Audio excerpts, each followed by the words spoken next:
More details on Plants vs. Zombies 2, Gmail app for iOS updated, and more on today's edition of iWake. It's Thursday, March 28th, 2013, and I'm Tim Chaten, and welcome to iWake. So let's get into the news today. There is some news, not a ton of news. First up today is that of a Gmail app for iOS getting an update. So the update adds some nifty things. It's not just bug fixes, but there are some feature additions as well. So Google's updated the app to version 2.1, adding swipe controls that allow users to navigate backwards and forwards through emails without returning to the inbox. Edit mode is now initiated when a message in the inbox is selected, allowing users to quickly organize emails into folders and add labels from the action bar at the top of the screen. This is a free app and available now for those interested.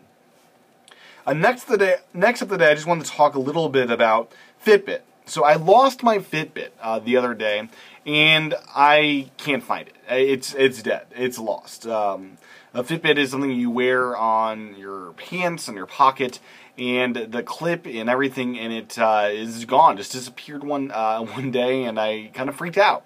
So what did I do? Well, I went to Best Buy, got a replacement unit the next day. Meanwhile, I emailed Fitbit support team and told them, hey, this is what happened. Can you send me out a free one to replace it? And they noticed that I registered the new unit, and they said, hey, did you find it? And I said, no, I got a Best Buy and just to get it just to have one again, right?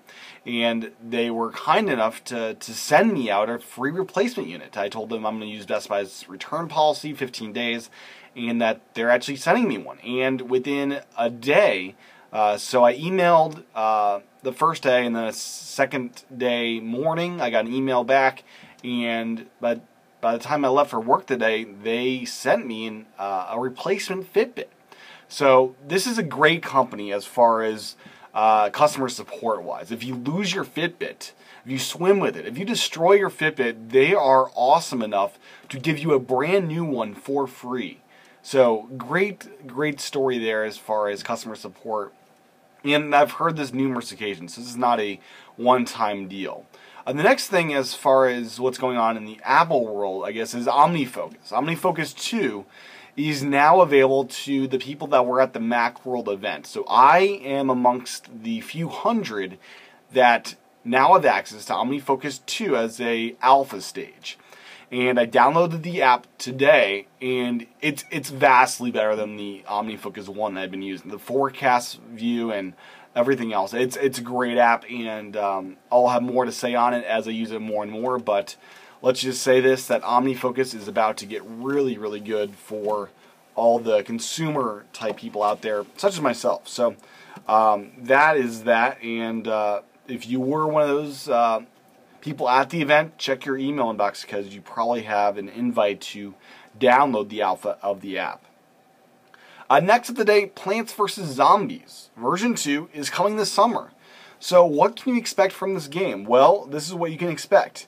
Unlike the original, Adventures, this is Plants vs. Zombies 2, has players defending a motorhome from waves of zombies, and the undead don't just walk in a straight line this time. They can follow paths that turn and twist, like in other tower defense titles. New plants like the beet, which beats enemies, will help you deal with these more complex attack patterns. So, pretty nifty stuff here. I'm really excited to see this version 2 of the app, of the game, or the sequel, I should say. Not even version 2, this is a sequel app. And really curious to see how fun it is, as I really enjoyed the first one.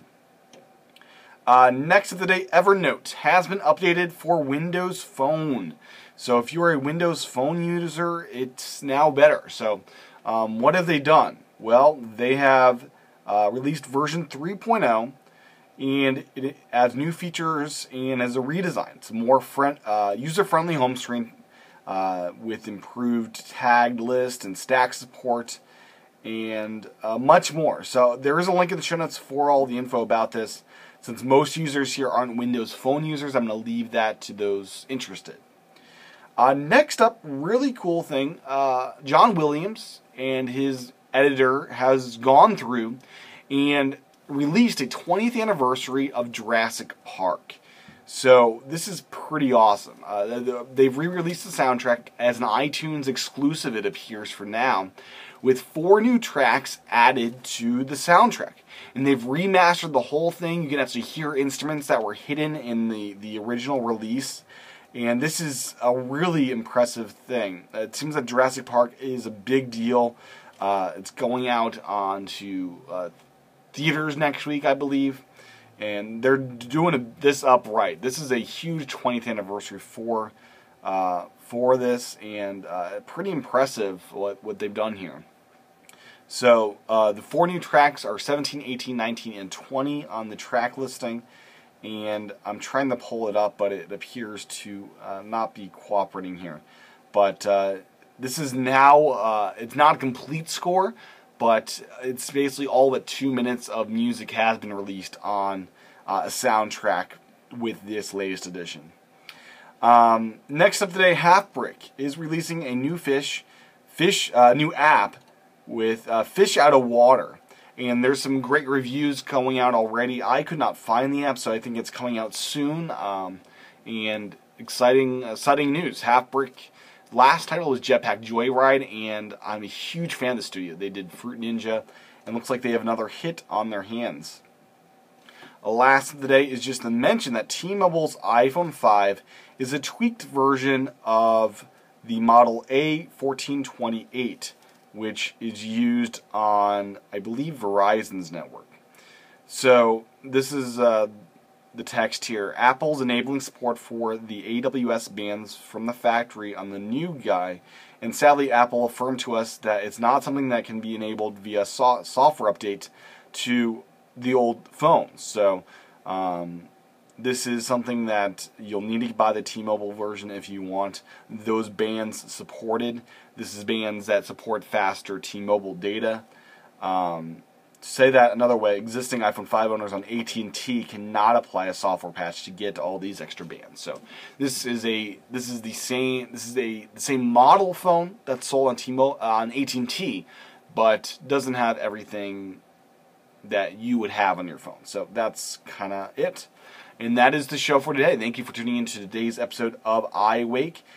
You can find the video version at iWakePodcast.com, and you can find the show notes at iWakePodcast.com, YouTube.com/TCHATEN for the video version, and you can buy my book, iPod Evolution. It's in the iBook store, iPodEvolution.net, for more information.